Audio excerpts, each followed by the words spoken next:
When we come back, horrific scenes of the war are being displayed on your nightly newscast. How do you process that disturbing content? Dr. Janine Hubbard will help us with that next.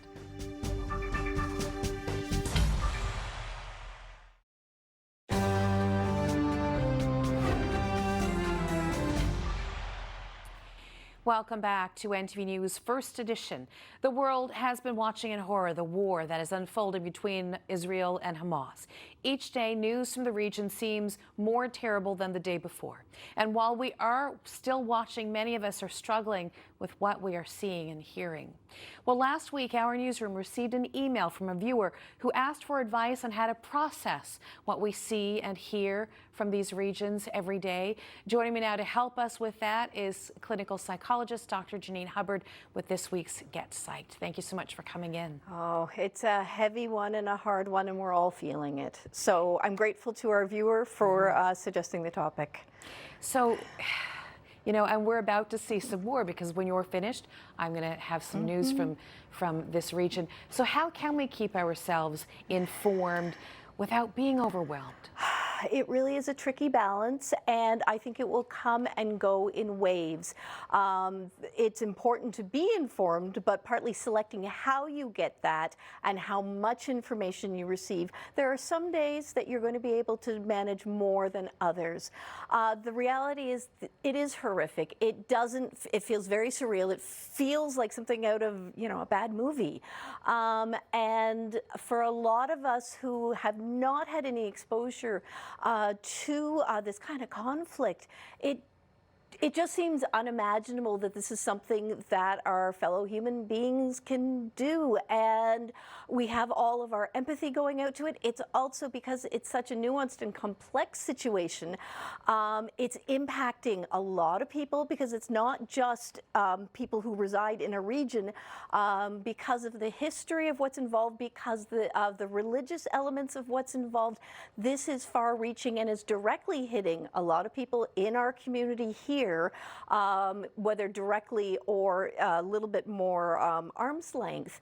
And it's really hard for people to understand. So in terms of what you can do, some people find that becoming informed. So listen, read up on the history, read up on some of the information to try to better understand the context in which this has occurred. Make sure you are getting your news from a reputable news source. And keeping in mind, we've even seen this week that reputable sources sometimes are premature in reporting information and don't have all the facts.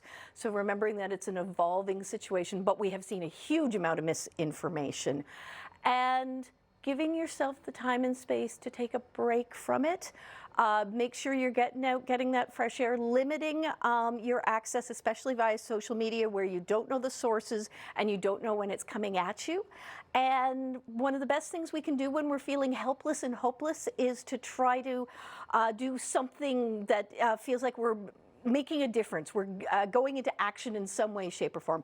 If you're able to, even the smallest financial donation to something like Doctors Without Borders, Red Cross, Red Crescent, anything that's helping with the humanitarian efforts can at least help you to feel a little less alone and a little less helpless.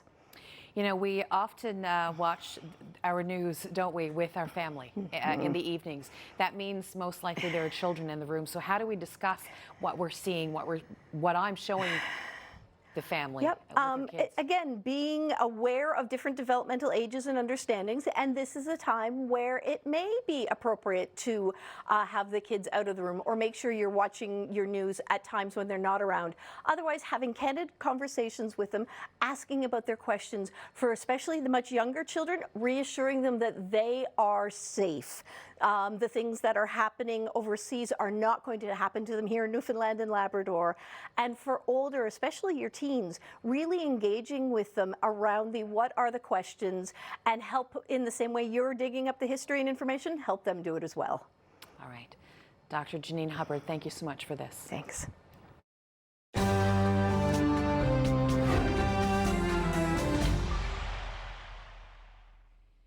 Egypt has sent machinery through the Rafah border crossing to begin repairing roads in the Gaza Strip in preparation for the